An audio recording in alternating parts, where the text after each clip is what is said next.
విజయవాడ నగరంలో గత 11 రోజుల క్రితం వచ్చిన వరదలకి విజయవాడ నగరాలు అతలాకుతలమైపోయినాయి.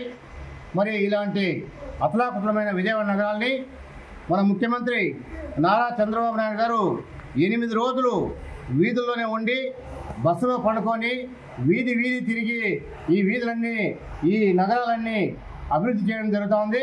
మరి దీనిపైన స్పందించి అనంతపురం జిల్లా కళ్యాణదుర్గం శాసనసభ్యులు అమల్లేని సురేంద్రబాబు గారు గత 4 రోజుల క్రితము చంద్రబాబు నాయుడు గారిని కలిసి 50 లక్షలు చెక్ ఇవ్వడం జరిగింది.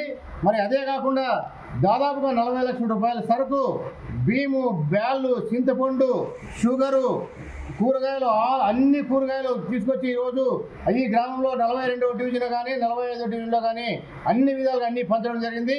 చాలా బ్రహ్మాండంగా ఎమ్మెల్యే గారు స్పందించి ఎంతో మన అమలే సురేంద్రబాబు గారు కళ్యాణదుర్గం కాన్స్టిట్యున్సీలో నిన్న ఒక్కరోజే పిలుపునిచ్చి ప్రతి వ్యక్తిని పిలిచి అందరూ ఇక్కడికి వచ్చి కళ్యాణదుర్గం కాన్స్టిట్యున్సీ నుంచి ఇక్కడ చాలా సహాయ కార్యక్రమాల్లో పాల్గొని ఎమ్మెల్యే గారు మంచి హృదయంతో ఈ కార్యక్రమం చేయడం జరిగింది.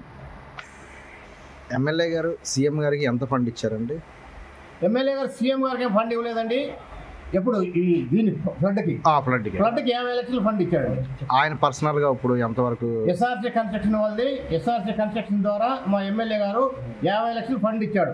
మళ్ళీ నిన్న కాన్ఫరెన్స్లో అందరినీ పిలిపించి కాన్ఫరెన్స్లో 5 మండలాల నుంచి, ఒక మున్సిపాలిటీ నుంచి, అక్కడి నుంచి లోకల్గా ఉన్న లీడర్లు కానీ, కార్యకర్తలు కానీ, ప్రజాప్రతినిధులు కానీ, వర్తకులు కానీ, వ్యాపారస్తులు కానీ అందరూ స్పందించి ఒక్క రోజులో 6 గంటల్లో ఎమ్మెల్యే గారు ఒక మెసేజ్ పెడితే దాదాపుగా 40 నుంచి 50 లక్షల సరుకులు అన్నీ అందుబాటు చేశారు. మరి ఎమ్మెల్యే గారు వాటిని ఇక్కడ తీసుకొచ్చి నిన్న అంతా ఇక్కడ నైట్ ఇక్కడ చేరి పొద్దుటి నుంచి అన్నీ రెడీ చేసుకొని అన్నీ పంచడం జరిగింది ఇన్నిటివి.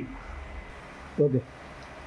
ముఖ్యంగా మా 42వ డివిజన్లో ఈరోజు వరద పాత ప్రజలు బాధితులు అయితే ఎవరున్నారో వాళ్ళందరూ కూడా 1000 రూపాయలు విలువ చేసే సరుకులు, బియ్యం 10 కిలోలు, ఒక నూనె ప్యాకెట్టు, ఒక కందిపప్పు ప్యాకెట్టు, కూరగాయలు ఇవన్నీ కూడా అమిలినేని సురేంద్రబాబు కళ్యాణదుర్గం శాసనసభ్యులు మా ప్రాంతంలో వచ్చి ఇస్తున్నందుకు ముఖ్యంగా ఆయనకి మా ప్రజలందరి తరఫున ధన్యవాదాలు, పాదాభివందనాలు. ఎందుకంటే ఆయన దాతృత్వం ముందు, ఆయన ఇచ్చే సరుకు ముందు చాలా ఎక్సలెంట్. ఎందుకంటే మేము ఇచ్చిన తర్వాత ప్రజల కళ్ళల్లో కన్నీళ్ళు అంటే ఆనంద బాష్పాలు చూసాం. ఎందుకంటే ఇంత బాగా ఇస్తున్నారు.